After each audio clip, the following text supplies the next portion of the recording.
Okay, we have fixed the light problem from the last video, sort of. I need to get a better actual space where I can do these videos, better light in this part of the house. And in the winter, I can't really go down into the music room because it's like 50 degrees down there. Anyway, this video is about harmony within the body. And we think, well, what does it require to have harmony? And several years ago, in my own healing journey, as I was discovering what was going on with me physically, I realized I'm dealing with all the emotional stuff, which I think I said in the last video, that the one on the power of our words, that we don't realize how often we say things over ourselves that settle in the body. I mean, anything negative is never any good. If we want positive change, we are going to have to, we just have to change what comes out of our mouth. So when it comes to harmony in the body, we have a spirit, we have a soul, and we have a body. Some people say mind and spirit and body, but the problem is the mind, that is part of the soul. Because the mind can either have issues or it can be negative or it can be positive. And I believe that all of the emotional things, your emotions, your mind, your choice, your will, your consciousness, all of those things are settled in the soul. And I've heard several teachings on this. And so we have three sets of gateways. We have the spirit gates, we have the soul gates, and we have the body gates. And I talk about these gates in the Mountains, Gates, and Castles class. I can't remember, probably in the FIP training, with a frequency immersion practitioner training, module 1, called Living Healthy and Happy. And I just started in the summer of 2024, practicing infusing every one of my gates with love. And I grabbed a visual of a mountain.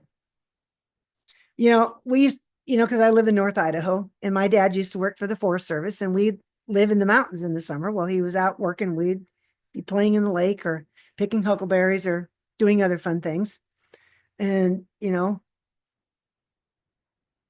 we go up to lookout towers because, back in those days, if you wanted to spot forest fires, you had to go sit in the top of a lookout tower because you could see miles away. So imagine the top of your mountain.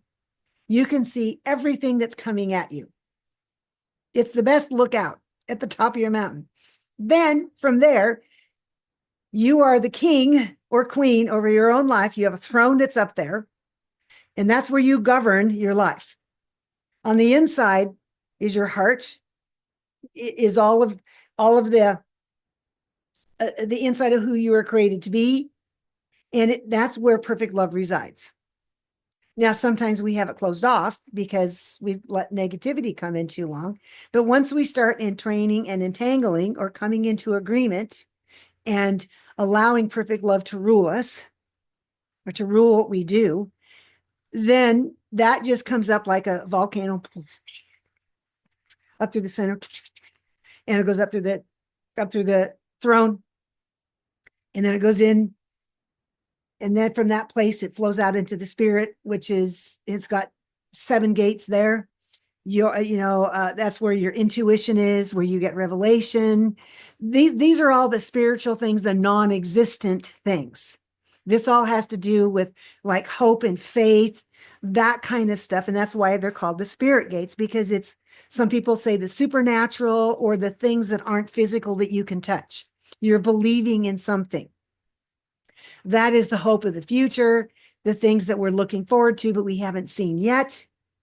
And those things are pure, but we can clog them up from underneath.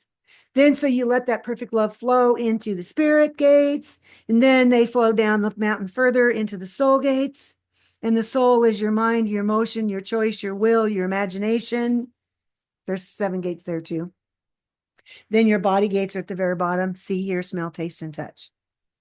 So bringing the body into harmony is all about allowing what's coming from inside of you, whether it's perfect love, whether it's joy, whether it's gratitude, whatever it is, it's coming from the very depth of your being, from the very depth of your heart, where you're sitting and you're just resonating all that goodness. And that comes up and it spews over the top of the mountain. When you say, I like this. This is what I'm going to come into alignment with. That's the heart brain coherence piece, where you're bringing an agreement with what's coming from the heart into your brain. And then from there, it just flows on down and it infuses everything at the bottom of the mountain. And then because the body's at the bottom of the mountain, it's going to say, I like this. I can come into alignment with this. Now, if what's in the heart is ugly stuff, negativity,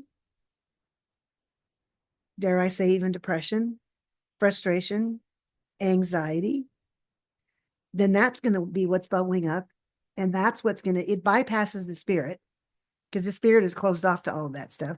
Because when that happens, then you're just functioning from the top, from the bottom 2/3 of the mountain, because the body can only do what the soul tells it to do, because the spirit doesn't want part of any of that junk. So negativity, it just sits at this lower level. And then we wonder why we're sick, or we have all these issues. We've got this aura, this energy field that's around us, and we resonate out to others what is on the inside of us, who the true us is. And it's when I started going through that process of really making sure that I was focusing on the positive. I mean, trust me, life has not been easy, and it's not supposed to always be easy. As I say many times, I think I don't mind rough things, because even chaos, because I learn from it. And even in the midst of chaos, you can still be at peace. And a lot of people say, oh, no, that's not possible. Yes, it is. Then they're done that. I've tried it and it really works. You just have to not be so focused on the circumstance that it overtakes everything. And I was able to bring my body into harmony as I entrained and entangled with perfect love or joy or peace or rest or any of those things. That is how we harmonize the entire being. Then it goes all the way into the memory of the water memory of your body. Then that goes into your cellular structure, because the body wants to heal itself. Then you don't have those emotional issues that we all have at times. Then we just feel better, spirit, soul, and body, and can function at a higher level than we did before. But the first thing that we must do is shut out the negativity. Don't pay attention to it. Don't get the adrenaline rush from it. Don't pay attention to what's on the news 99.99% of the time, because most of it is spun in a very negative way. Like, when are they going to figure out that isn't the most effective way to get things across to people? It's okay. Anyway, so bringing your body into harmony is all about infusing it with goodness, joy, love, peace, all of those yummy things. And then once we do that, we're going to make some beautiful music. Okay, we'll see you in the next tidbit.